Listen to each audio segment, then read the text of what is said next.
Only 6% of people affected with COVID need hospitalization. If our country needs to deal with only this 6%, our death rate would be far below what it is today, and medical care would be available for those who need it. Let's look at the 94% who are affected with COVID and what is their best option. You are tested positive and you have either no symptoms or very mild symptoms, like a cold, cough, fever, body pains, weakness. This means that your immunity is working well against the virus and keeping it under control.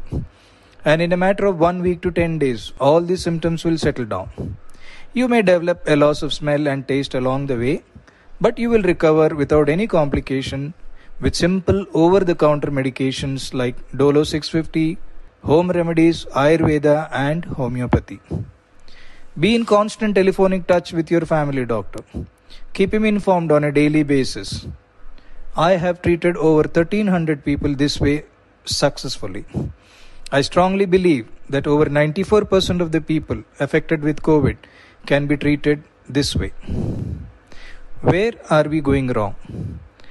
RT-PCR is the main test for diagnosing COVID, and it is only about 65 to 70% accurate, which means that 30-35% may be positive but will still show as negative.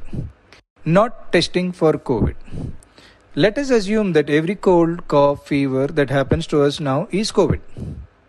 We isolate ourselves and follow the rules which are laid down by the government, and we treat it as I have advised above and be done with it in a week or 10 days time. Testing for COVID.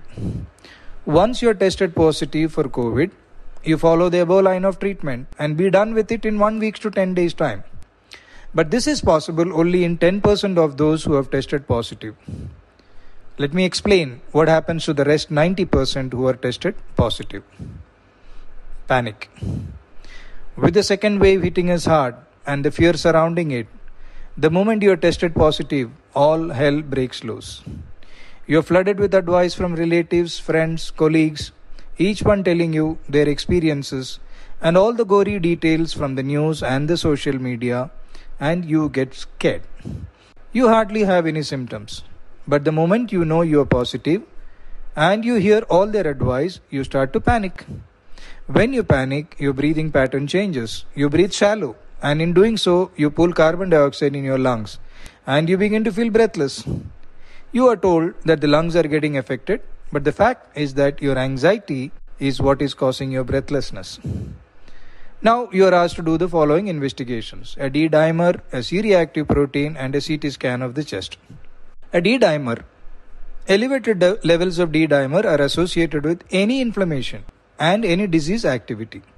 It is only when the levels are extremely high it indicates a clotting problem. C-reactive protein. A high level of C-reactive protein in the blood is a marker of any inflammation. It can be caused by a wide variety of conditions. Both the above tests are not specific for COVID. They are just supportive evidence of inflammation and infection. CT scan of the chest. More than 80% of the COVID patients show ground glass appearance in their CT scan. The moment you see the report, everyone says that your lungs are involved and you are in trouble. But that's not true.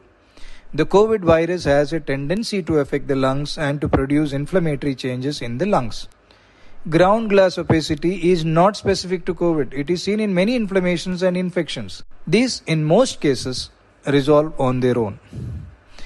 Now your doctor starts you on an antiviral, Remdesivir, which the WHO says is not effective against COVID, then an antibiotic, and then a steroid is added to the prescription to be on the safe side.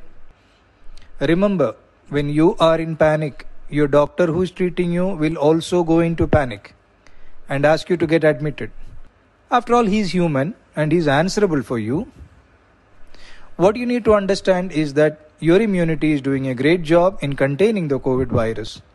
That is why you hardly have any symptoms.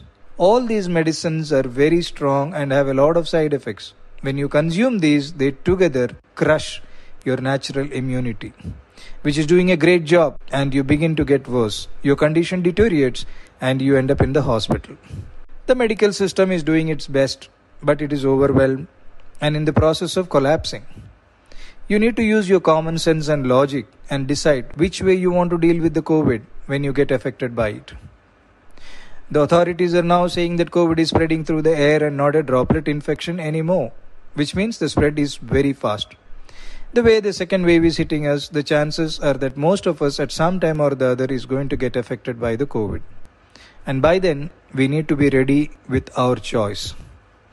By choosing option 1, there is a high chance that you will be done with the COVID without even realizing that you had COVID.